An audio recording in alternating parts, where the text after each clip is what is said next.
kalender penanaman untuk perawatan dan prediksi serangan organisme pengganggu tumbuhan oleh saya sendiri, yaitu Sairul, petugas DOPT Kecamatan Pelekar.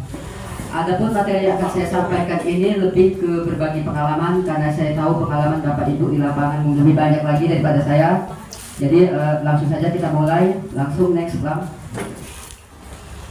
Nah, tahapan awal dalam budidaya tanaman cabai itu yang pertama kali harus kita lakukan, yang pertama persemaian bibit cabai. Nah, untuk persemaian itu sendiri bisa kita beli ataupun kita lakukan sendiri.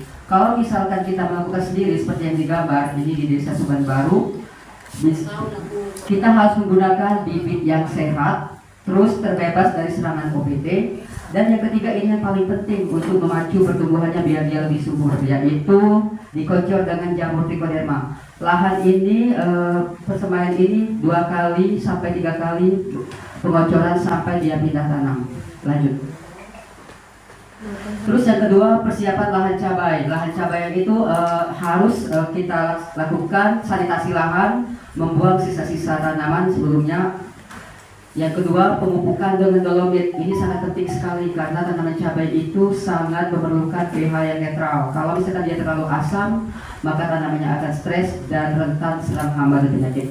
Yang ketiga, ini opsional tergantung dari budget masing-masing, yaitu pemasangan musa untuk menekan pertumbuhan gulma yang ada di lahan tersebut. Nah, tadi persemaiannya ini adalah lahannya. Lahan ini sudah mengalami 2 kali penanaman di Desa Suban Baru, dan satu tahun terakhir ini selalu saya posting kegiatan-kegiatan yang ada di Desa Suban Baru di lahan ini, karena ini adalah peta tetap saya. Lanjut. Nah, ini Bapak Ibu ya, ini yang saya bilang berbagi pengalaman.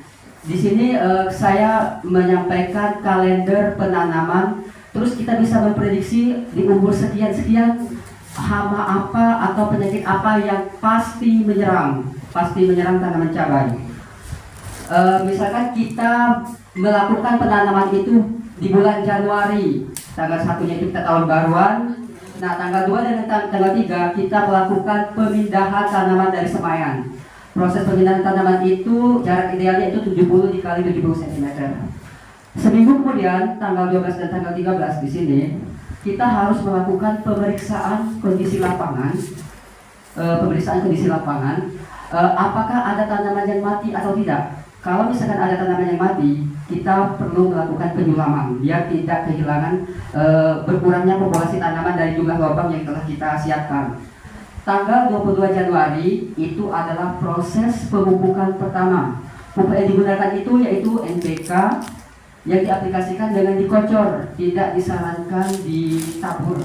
Itu sebaiknya dikocor. Mungkin ada yang ditabur, tapi seperti yang saya sampaikan tadi, ini adalah pengalaman saya selama mendampingi petani, dan hasilnya selama 2 musim tanam bagus itu dikocor. Tanggal 31 Januari proses pemupukan kedua, berarti tanaman kita itu telah berumur lebih kurang 1 bulan. Lanjut.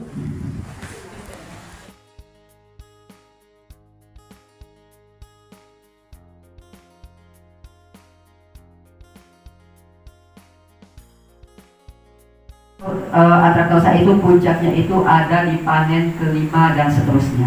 Karena apa? Biasanya pada saat panen kelima dan seterusnya itu kita tidak lagi milihi, tapi seluruh pokok itu langsung bisa dipanen galau.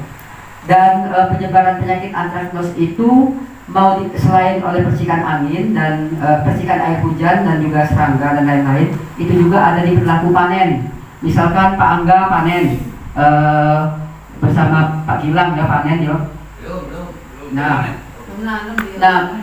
mereka mengambil ini apa yang kena pate sama yang sehat. Nah, yang kena pate itu mereka langsung nyebar, sementara tanaman-tanaman yang hijau masih ada di situ. Secara tidak sadar, tangan kita yang sudah memegang yang kena pate tadi akan menularkan ke buah-buah yang masih hijau.